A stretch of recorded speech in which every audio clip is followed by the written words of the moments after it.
Mirë se erdhët. Në këtë hapësirë kemi diçka të veçantë për të ndarë me publikun. Jam me doktor Ylli Merjan, me doktoresh Elora Braçi, të cilët së bashku kanë sjellë një udhërfyes tepër të veçantë, mjekësia alternative shqiptare, risi në trajtimin e sëmundjes së kockave. Nga përvoja disa vjeçare e doktor Ylli Merjas, tashmë vjen ky udhërfyes me këshilla, informacione të trajtuara më së miri në këtë libër, që përcjell gjithë përvojën dhe njohurinë e doktor Yllit në këtë fushë.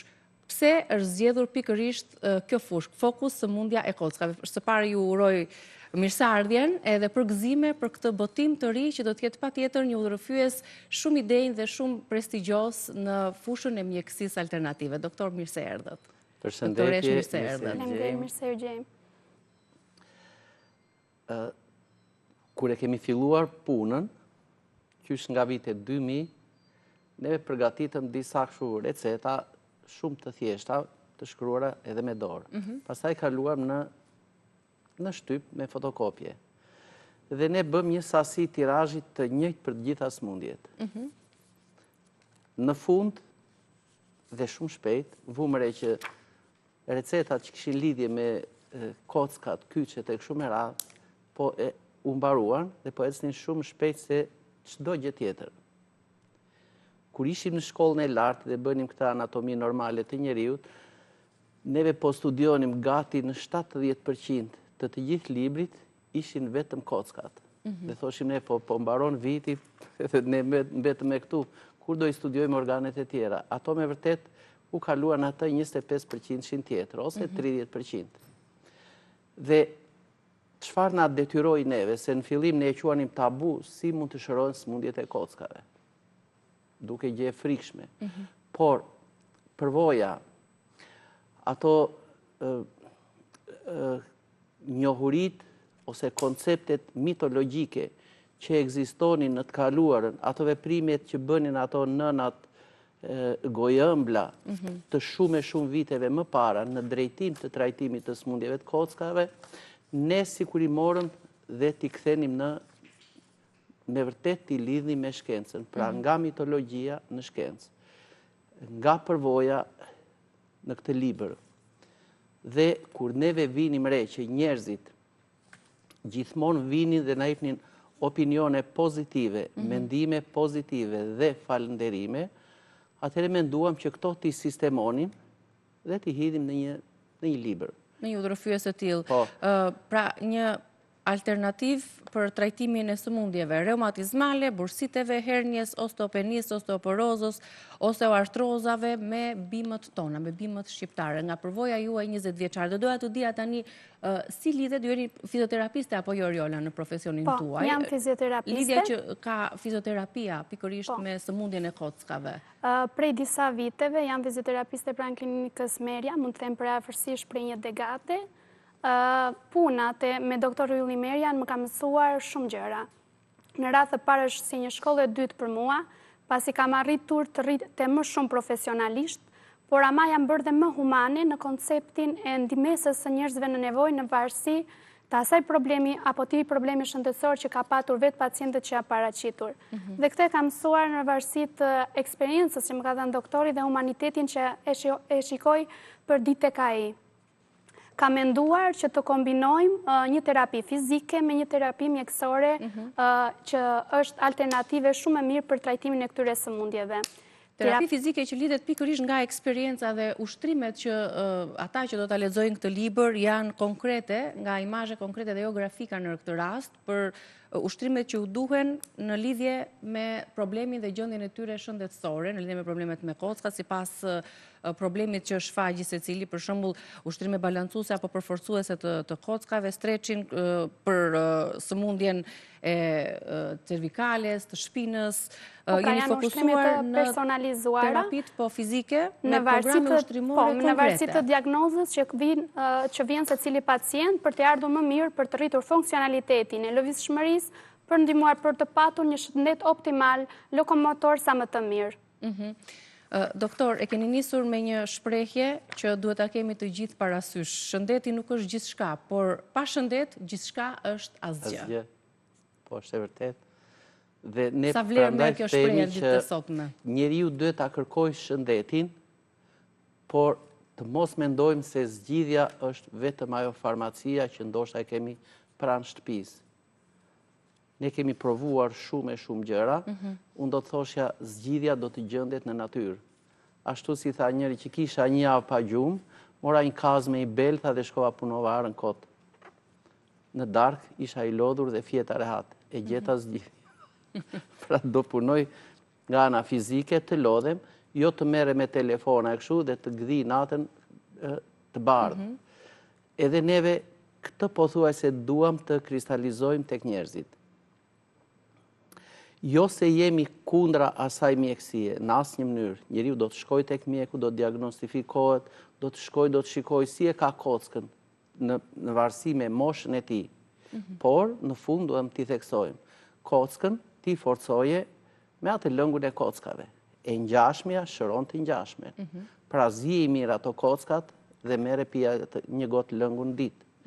Ose ka bimë të cilat kanë në farat e tyre, në atë pak volum shumë të vogël, ajo ka aty brenda aq kalcium, aq zing, aq hekur, sa ka nevojë kocka. Dhe të mos dobësohet siç thuhet në literaturë që po kocka në varësi nga mosha do humbasi kriprat e saj e kështu. Densitetin e merat. Ashtu. Ne kemi marrë njerëz për shembull me një densitet për shembull të osteoporozës, mund të themi minus 4.5. Për një trajtim 3-4 mujor e kemi çuar më pak se 2.5. Pra kjo tregon që natyra me të vërtet është një zgjidhje shumë e mirë për shëndetin. Dhe këtu ne përqafojmë mendimin e një mjeku që thot mjekësia të ardhmes duhet të jetë ajo që vetë mjeku të rekomandoj çfarë ushqimesh duhet konsumojnë njerëzit që të çfarë ndikimi ka në fakt edhe se si ushqehemi në jetën tonë tek shëndeti i kockave? Ka shumë rëndësi. Si në çdo sëmundje, absolutisht. Nëse do ta shikojmë kockën, qoftë kjo e sheshtë ose e gjatë, tubulare ose e shkurtër e kështu me radhë, në brendësitë saj ajo ka të palcën e kuqe. Kjo nuk është thjesht vetëm si një magazin ku mban mikroelementet që hera herës mund t'ia kaloj organizmit. Por palca e kuqe e kockave është ajo që prodhon rruazat e kuqe. Sa më të shëndetshme ta kemi këtë, aq më të shëndetshme janë rruazat e kuqe të gjakut. Ngjyra e tyre është aq më e pjekur, e forcuar. Po edhe trupi është më solid. Nuk na merren këmbët edhe të thyejmë kockat. Pra, ka shumë rëndësi që njeriu të kujdeset për kockat, duke i dhënë nga ato ushqime që ky trup ka nevojë. Në veçanti vitamina D, K2-shi, që mund të merret megjithëse në sasira shumë të minimizuara të produktet natyrale, por neve e kemi aq diell në Shqipëri sa ta shfrytëzojmë për ta nxitur këtë hormon. Dhe njëkohësisht kjo K2-shi që mund të merret qoftë nga këto lakrat, nga lakra turshi, nga këto mjekra e lisit të bardhë, domethënë është një liken i cili ka këtë vitaminën D në sasira të kënaqshme. Pra, po të dim ta njohim natyrën, ne do të dim çfarë të vjelim nga kjo në funksion të një mirë shëndeti tonë. Sigurisht që jo të gjithë mund të jenë njohës të mirë të natyrës, por kur kemi profesionist që ka një jetë të tërë që studion natyrën dhe nxjerr më të mirat prej saj në raport me gjendje të caktuara shëndetësore, padyshim që do t'i referohemi. Çdo kapitull është ndërtuar në mënyrë të tillë që të flitet për sëmundjen, si ajo shkaktohet, cilat janë ato simptoma që na sjellin rastin e osteoporozës që po shoh, si diagnostikohet, këshilla juaj se si të trajtohet dhe si të parandalohet kjo sëmundje, rastin që po ka marr kapitullin e 8 për shembull. Dhe një kombinim shumë i mirë i trajtimit bimor, pra trajtimit alternativ me një recetë përkatëse që do t'i shërbejë çdo individi në varësi të gjendjes dhe fazën në cilën ndodhet, dhe terapisë fizike në shtëpi. Pra edhe ushtrimet janë të shpjeguara aq qartë përmes imazheve që ju keni fotografuar, se si këto ushtrime duhet të zhvillohen nga ju të gjithë në kushtet e shtëpisë. Është marrë Eriola pikërisht me këtë pjesë, me ushtrimet praktike. Po, sigurisht. Se si këto të demonstrohen sa më thjesht dhe të shpjegohen jo vetëm me foton, por edhe me shpjegimin përkatës, se si duhet të qëndrojë trupi apo jo. Ky është bashkëpunimi i dytë me doktorin Ylla?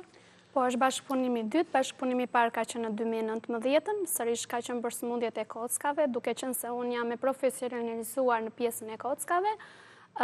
Ky ribotim është më profesional dhe ka një program ushtrimor dhe një terapi mjekësore alternative shumë herë më të mirë, duke parë që edhe eksperienca ka bërë të sajën, ka rritur më shumë njohuri tona në lidhje me terapi të ndryshme dhe me sëmundje të ndryshme specifike, duke parë realisht efektin që kanë patur në pacient të ndryshëm. Na kanë ardhur pacient shumë të kënaqur, si në rastin e osteoporozës, që kanë qenë në prag të osteoporozës dhe me anë të terapive tona, ata nuk kanë kaluar, po kanë ngelur në gradën e një osteopenie, ose kanë eliminuar fare dhe ata. Do me thënë në sajt të terapisë ushtrimore dhe në sajt të bimëve të veçanta mjekësore me recetën specifike të dhënë nga doktor Ylimeria. Doktor, sa të kanë ndihmuar eksperienca me pacientët dhe trajtimet e tyre, rastet e suksesshme apo reviewve që themi ne në gjuhën moderne për ta ndërtuar këtë libër? Në të vërtetë unë ato reviewt i vlerësoj, por jo që t'jem shumë i apasionuar pas atyre. Kemi qenë një emision për shembull, unë kisha marrë gati 578.000 review brenda 24 orësh. Nuk është se u kënaqa ose u vetë kënaqa, por them ku janë ato pikat e dobta të këtij produkti ose të këtij emisioni. Pra, ne duam që të gjejmë cila është rruga më e mirë që me vërtet ti ndodhemi pranë një pacienti ose një njeriu të smur, që ky të gjejë një zgjidhje, të vetë shërohet në kushtet e shtëpisë. Unë po kuptoj dhe me aq sa po lexoj, gjuha me të cilën është shkruar ky libër është një gjuhë e thjeshtë e kuptueshme nga të gjithë. Po, ne kemi synuar... E keni si strategji tuaj? Popullore, shkencore. Pra, ta lexoj populli, ta kuptoj popullin, por aty brenda ai do të gjej shkencë në mënyrë të padiskutuar. Në lidhje me sëmundjen, çfarë është kjo sëmundje? Çfarë thua, unë kam dhimbje shpatulle ose gjuri, mua më është mbushur këmba me ujë. Dhe ne i themi, shiko, aty brenda ke një zgjidhje dhe mund ta gjurmosh mirë, ta shfletosh mirë librin në lidhje me atë problematik që ke. Dhe do të vësh re që brenda një periudhe kohe shumë të shkurtër, ju do të gjeni atë zgjidhje. Tani, njerëzit do t'i drejtohen librit apo më shumë doktori, duke qenë se ju i keni zbrazur gjithë informacionin dhe gjithë përvojën tuaj në libër? Është bërë libri aq i thjeshtë, sa që ai qytetari s'ka pse më lodh në mua, mjafton ta marr çfarë problemi ka për shembull. E gjejmë ku e gjejnë librin qytetarët? Po librin së pari në të gjitha pikat e shitjes të produkteve Merja e kanë librin. Okej. Ju keni zgjedhur këtë mënyrë për ta. Ka një vlerë shumë simbolike, barazi me vlerën e një fizioterapie, po te klinika Merja, jo tek të tjerë, se është shumë shtrenjtë. E kuptoj. Keni zgjedhur të gjitha gjendjet shëndetësore që lidhen me shëndetin e kockave. Po. Pra që ishte edhe te tuneli Karpal, cervikalia, shërohet cervikalia, doktor? Se shumë njerëz vuajnë nga cervikalia dhe kemi trajtuar pas njerëz që vinë tek ne dhe për shembull, ne shikojmë atë cervikalen që mund të kemi një largim shumë të madh për shembull të qafës dhe largim shumë një distancë 10 cm, 12 nga muri. Brenda 3-4 minutave me një ushtrim që ne ju rekomandojmë aty. Ata vënë re që ajo distanca zvogëlohet në mënyrë të dukshme. Ose ne ju themi çojini duart lart që mund ta bëjë çdo njeri në kushtet e shtëpisë. Shumë vetave u qëndrojnë duart këto gishtat në distancat e tilla, gati 5, 7, 10 cm larg. Thjesht vetëm duke bërë një ushtrim në karrigen e shtëpisë ose në koltuk, duke kaluar peshën të gjithë e pesha e supeve dhe bëjnë një si shkundje kështu, dhe ju themi pas 5 minuta, ço rrit drejt, ngrej duart kështu lart, duart vënë kështu. Wow, thonë, për kaq, po i them. Pra, ne kemi bërë ca gjetje me vërtet shumë inteligjente, jo për të mburur, absolutisht asnjëherë, se vetë mburja do të ishte që ta hidhim trupin në gremin, pa diskutim, por këto zgjidhje janë që njeriu shumë thjesht të marri dhe të kapërcej një problematik që nesër ndoshta do t'i duhet shumë më shumë për ta kapërcyer atë. Sidomos koha kur e kap njeriu këtë është shumë e rëndësishme. Eriola, çfarë këshilla do t'i jepni të shikuesve tanë si fizioterapiste për shëndetin, për të ruajtur shëndetin e kockave? Disa ushtrime të thjeshta mund t'i bëjmë vetëm kur kemi dhimbje, kur kemi një shqetësim, apo në përditshmërinë tonë ne duhet të punojmë me kockat, me trupin tonë? Atëherë, për të realizuar disa ushtrime specifike, ju mund të kryeni dhe vetë në ambientet e shtëpisë, nuk ka nevojë për mjete ekstra, ama do ju këshilloja që të mbanit së pari një peshë sa më optimale, pasi vetë mbi pesha do agravon dhe sëmundjet reumatizmale, sidomos gonartroz ose kokcratroz që ne na vinë më së shumti, mbi pesha i agravon, i rrit shkallën e agresivitetit të sëmundjes. Së dyti, duhet të përdorin sa më shumë produkte afër natyrales, që të marrin sa më shumë kalcium dhe vitamin D, që sërish kockat jetë optimale. Duhet të përdorin sa më shumë produkte që kanë polifenole, që të ulin atë stresin oksidativ dhe të ndihmojnë në një antioksidatim total të trupit, dhe duhet të jenë sa më afër ushtrimeve fizike në aspektin e rritjes së qarkullimit të gjakut, uljen e ngurtësive artikulare, rritjen e lëvizshmërisë dhe për një fleksibilitet sa më të lartë të strukturave kockore. Pra pesha, Pesha është primare, ushqimet edhe do të thosha dhe jeta sedentare. Edhe jeta sedentare, sepse pjesa më e madhe e sëmundjeve që vijnë janë profesionale, do me thonë keq pozicionimi, qëndrimi për orë të zgjatura në kompjuter, në karrige, do me thonë është ndërshkaktar kryesor të sëmundjeve reumatizmale. Një prej fenomeneve që ndodh shpesh tani në grup moshën e re është skolioza, që është trajtuar gjëre gjatë edhe në kapitullin duhet ta gjetë në cilin kapitull. Është ndër kapitujt e fundit. Ndër kapitujt e fundit për t'i dhënë pra disa informacione shtesë dhe risile, themi në mënyrën se si do të trajtohet dhe do të mbërmbahet pjesa e shtyllës kurrizore, sidomos tek fëmijët me çantat e rënda, me keq pozicionimi. Nga keq pozicionimi i fëmijëve dhe janë moshat që janë më të prekura, duke parë vetë peshën që mbajnë mbi supe, çantat e shkollës janë të kilogrameve të shumt, nuk duhet të jenë në atë peshë, sepse që në atë moshë fillon devijimi edhe lakimi i shtyllës kurrizore, duke kaluar dhe në gradë më të komplikuara që pastaj mund të kërkojnë dhe ndërhyrje. Prandaj prindrit duhet të kenë shumë kujdes me peshën e librave që japin fëmijët. Mund ta ndihmojnë duke e udhëzuar ose duke e ndihmuar për të shkuar në shkollë, por jo peshë shumë të lartë mbi supe. Qartë. Shumë suksese, shumë urime, e di që do t'jetë një thesar i veçantë në fushën e mjekësisë natyrore për të gjetur zgjidhje dhe për të marrë informacione të duhura në këtë udhësues që do ta gjeni në gjitha pikat e dyqaneve Merja, mjekësia alternative shqiptare, risi në trajtimin e sëmundjeve të kockave, çdo gjë që lidhet me këtë shqetësim do të gjendet pikërisht një shpjegim të detajuar. Si është të punosh me doktor Ylli Merjan?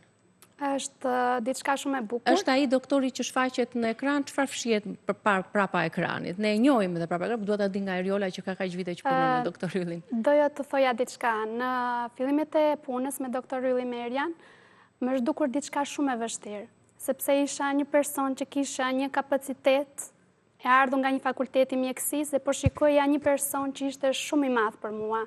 Dhe shikoja që dita ditës merrja aq shumë vlera dhe aq humanitet nga ky person. Dhe shikoj që me kalimin e një dekade të tërë, këto vlera rriten dita ditës. Do me thënë, humaniteti dhe profesionalizmi që u shikoni në kamera, është akoma me madhe mbrapa skenave. Dhe në kamera është pak më modest, doktori. Më modest, por që mos të na mburri shikojmë shumë. rezultatin. Janë të gjitha ato merituara, doktor. Rezultatin tek do t'i shtoj edhe shumë më tepër fjalëve të Eriola. Se në rast të parë mjeku duhet të jetë një person shumë human. Qofse mjeku arrin humanitetin, atëra ana profesionale vjen natyralisht për mua.